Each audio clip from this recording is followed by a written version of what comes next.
So we can start, and the group is already there. So this is the last, this is the sixth presentation, and then we are going to have a short break, and then again a set of another few presentations and a keynote in the end. So, so welcome AB Petro to this talk. So this talk is going to be in Spanish. So I assume you have recorded the talk. It's mainly, I do not know Spanish, so I tried to translate it in Google. The talk is going to be about STEM education during eclipses in Patagonia. So over to you, AB Petro. Prieto, sorry. So over to you. You can start the video, and if someone wants to ask questions, you can feel free to post in Q&A. Yeah, over to you. Thank you. Thank you. I play the video. Buenas tardes, mi nombre es Ana Prieto. Les voy a contar un proyecto de educación STEM durante un eclipse total de sol en la Patagonia Argentina. La educación STEM es un enfoque que demuestra cómo la interdisciplinariedad puede contribuir a la comprensión, el conocimiento de los principios científicos y preparar a los estudiantes para resolver los innumerables desafíos del mundo actual. Según la Unión Europea, implica aprender ciencia a través de otras disciplinas y aprender otras disciplinas a través de la ciencia. Fortalecer las conexiones y las sinergias entre la ciencia, la creatividad y el espíritu empresarial y la innovación. Ayuda a garantizar que todos los ciudadanos estén equipados con las habilidades y las competencias necesarias en un mundo digitalizado, complejo y cambiante.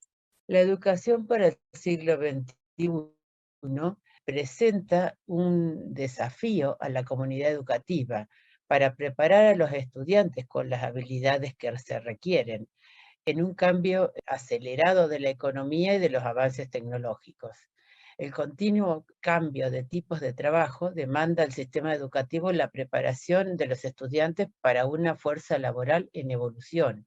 Los enfoques tradicionales centrados en la adquisición de conocimiento no satisfacen las necesidades de los empleadores en el contexto actual. El aprendizaje basado en proyectos y basado en problemas, como el aprendizaje basado en fenómenos, son el corazón de la educación STEM. Tanto el aprendizaje basado en proyectos como el aprendizaje basado en problemas no son nuevos, son de la década del 60, y antes se lo llamaba aprendizaje basado en casos. El aprendizaje basado en fenómenos es algo más reciente y se implementó en las escuelas de Finlandia a partir del 2016. Permite a los estudiantes elegir los proyectos, problemas y fenómenos para estudiar y se centran en sus intereses. Derriba las barreras artificiales entre las disciplinas y permite a los estudiantes comprender la naturaleza conectada del conocimiento. También requiere, para desarrollarlos, que los estudiantes adquieran las habilidades críticas requeridas para el siglo XXI, como la comunicación, el pensamiento crítico, la creatividad, la colaboración y la visión global del contexto de los estudiantes. Los estudiantes hoy en día comunican fácilmente, lo podemos ver aquí, pero también se requiere, además de esta, otro tipo de comunicación más formal. El aprendizaje basado en fenómenos, los alumnos son el centro del proceso de enseñanza-aprendizaje. En las aulas, la instrucción comienza con un fenómeno interesante que sirve como ancla para el aprendizaje, proporcionando un contexto y la relevancia. Los estudiantes exploran, investigan y explican el fenómeno y hacen predicciones. Y en nuestra ciudad, el 14 de diciembre del 2020, tuvimos un eclipse total de sol. Fue una gran oportunidad para aplicar el aprendizaje basado en fenómenos. ¿Qué cambios ocurrirán en la superficie de la Tierra durante un eclipse total de sol? Los estudiantes Se preguntaron cuánto cambiará la luminosidad, la temperatura, la presión atmosférica, los vientos, la radiación cósmica que llega a la superficie terrestre. ¿Qué influencia tendrá la cobertura de nubes? Aquí pueden ver el eclipse avanzando sobre la Patagonia argentina y chilena. ¿Qué ocurrirá con los rayos cósmicos, no? ¿Seguirá siendo el mismo flujo de rayos cósmicos que tenemos normalmente o cambiará? La ruta del eclipse, la ruta de sombra total, atravesaba la ciudad de Junín de los Andes y gran parte de la Patagonia, pero también fue visible en forma parcial en casi toda Sudamérica. Bueno, fue nuestra gran oportunidad. ¿Cuándo ocurrió otro eclipse total de sol en Junín de los Andes? El anterior fue hace 967 años y hubo otros también, pero todavía pasó mucho más tiempo. De este último eclipse ni siquiera hay registros escritos, ni siquiera una transmisión oral. Nos enteramos gracias a la lista que tiene NASA de los eclipses de 5 milenios. Habíamos tenido una experiencia anterior, en 2019, en un eclipse parcial. Nosotros aquí lo vimos con el 75% de sombra. Hubo algunas nubes, pueden ver aquí, y la temperatura disminuyó, fue el final de la tarde y en invierno, por lo tanto después apenas se alcanzó a recuperar. ¿Qué preparamos para poder verlo? Tuvimos que hacer registros de temperatura del aire, que tomamos termómetros de alcohol y de mercurio, registros de temperatura de superficie, y también usamos sensores para temperatura del aire y del suelo. También hicimos registros de cobertura de nubes, utilizamos las aplicaciones Firefox para medir la luminosidad. Si los teléfonos tienen sensores de luz, es posible utilizarlo. También tomamos la aplicación Eclipse 2.0 para que nos dé a qué hora exacta teníamos la totalidad en nuestro punto. Y la aplicación Globe Observer Eclipse para ir introduciendo los cambios de la temperatura y del aire y la cobertura de nubes en periodos bastante cortos. También colocamos el detector de rayos cósmicos para que nos fuera detectando qué ocurría durante el eclipse. Tomamos datos alternos, como los datos de temperatura de las estaciones meteorológicas cercanas, y como la ruta del eclipse atravesó por zonas con baja densidad de población, tomamos las imágenes satelitales GOES porque había poca información en esa zona. También consultamos los resultados en Sudamérica, tomados por ciudadanos científicos y los consultados en nuestra ciudad. Observamos el eclipse con lentes especiales para poder verlo y también proyectando, digamos, la sombra en diferentes superficies. Los resultados en Junín de los Andes, el día anterior al eclipse, el día del eclipse y el día posterior al eclipse. Se tomaron los datos entre las 11:30 y las 14:30. El eclipse ocurrió a la 1:06 en nuestro punto. En el día anterior pudimos observar la alta cobertura de nubes, como lo pueden ver aquí en las fotos, y la temperatura tuvo bastantes variaciones, ¿no? El día del eclipse no hubo nubes y por lo tanto pueden ver cómo descendió rápidamente y luego volvió a aumentar la temperatura. Y el día posterior al eclipse, ahí sí que no hubo ninguna nube y la temperatura aumentó en forma continua. Bueno, aquí tenemos comparado la luminosidad, la temperatura del aire, la temperatura de superficie y la temperatura del suelo. En esta línea gris marcamos el horario del eclipse y lo marcamos también para poder comparar el día previo al eclipse y el día posterior al eclipse. Bueno, en la luminosidad, como teníamos alta cobertura de nubes, prácticamente fue muy baja durante ese periodo de tiempo. El día del eclipse tuvimos una luminosidad alta y luego descendió bruscamente en el momento de la totalidad para volver a ascender. El día posterior al eclipse se caen nubes. ¿Qué pasó con la temperatura del aire? Bueno, podemos ver que aquí con algunos altibajos sigue subiendo. El día del eclipse disminuyó, pero unos momentos después del eclipse se registró el mínimo y luego empezó a aumentar. El día posterior continuó en forma creciente. ¿Qué pasó con la temperatura de superficie? Bueno, aquí tenemos, o sea, prácticamente no cambió en ese momento. Aquí vimos que descendió bruscamente en forma coincidente con la totalidad, con la disminución de la luminosidad. Y luego volvió a aumentar. Y el día posterior no se nota ese cambio.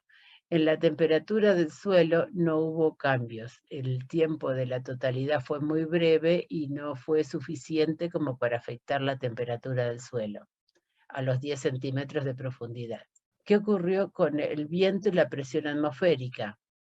El día anterior y el día posterior al eclipse, la presión atmosférica fue alta y la velocidad del viento fue relativamente baja.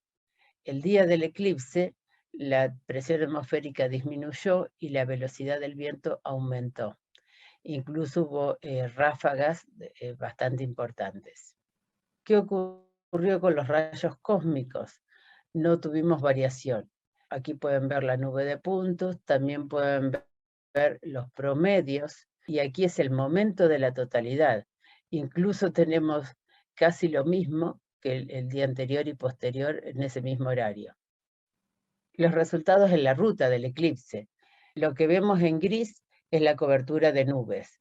Este eclipse se vio mejor desde satélite que desde el terreno. Este fue el momento de la totalidad y en gran parte de la ruta del eclipse estuvo cubierta de nubes y no fue posible verlo. Nosotros tuvimos suerte porque estuvimos justo en este sector donde no había nubes. Podemos ver los colores de la temperatura, cómo disminuyen. Aquí quedan como más amarillos. En cambio, en las horas anterior y posterior están más rojizas, o sea, con temperaturas más altas. Lo mismo en la zona donde se ve en forma parcial. También se nota una disminución en el momento de la totalidad. Como el eclipse atravesó zonas con baja densidad de población, prácticamente no hay estaciones meteorológicas. Entonces tomamos los datos de las estaciones meteorológicas cercanas. Aquí está el perfil del terreno. En esta zona está la cordillera de los Andes, por eso las temperaturas también cambian bruscamente. No todas las estaciones meteorológicas tenían la misma frecuencia de toma de datos, pero sí podemos notar que descendió en todos los casos la temperatura unos minutos después de la totalidad. ¿Cuál fue la conclusión de los estudiantes? Que en Junín de los Andes el eclipse influyó en la disminución de la luminosidad, la temperatura y la temperatura de superficie durante la totalidad. La temperatura del aire disminuyó unos minutos después de la totalidad. La presión atmosférica disminuyó, la velocidad del viento aumentó después de la totalidad y con mayor incremento de ráfagas máximas. Aunque esto no es atribuible totalmente al eclipse porque ya había instalado una zona de mal tiempo. La temperatura del suelo no cambió. No fue posible medir la influencia de las nubes durante el eclipse porque en nuestro caso no tuvimos nubes. El flujo de rayos cósmicos no cambió. La ruta del eclipse, la escasa cantidad de registros, bueno, se debe a la baja densidad de población. La cobertura de nubes fue alta en toda la ruta del eclipse. La temperatura disminuyó al momento de la totalidad. Los eclipses son fenómenos raros que pueden considerarse un experimento natural y fue una oportunidad para estudiar el efecto del Sol en la temperatura de la Tierra. Las aplicaciones de celular permitieron recopilar datos valiosos para la ciencia y brindaron la oportunidad de participación a científicos ciudadanos, aumentando la extensión espacial y la densidad de muestreo. Debido a la pandemia de COVID, los gobiernos establecieron restricciones para viajar, limitando la cantidad de mediciones y de investigaciones. ¿Qué habilidades adquirieron los estudiantes realizando el aprendizaje basado en fenómenos? Bueno, básicamente pensamiento crítico, creatividad, colaboración, visión global del contexto, comunicación, y en especial en este punto, los estudiantes hicieron un informe de investigación, una presentación en español y en inglés, y lo presentaron en diferentes eventos. Muchas gracias y quedo a disposición para responder sus preguntas.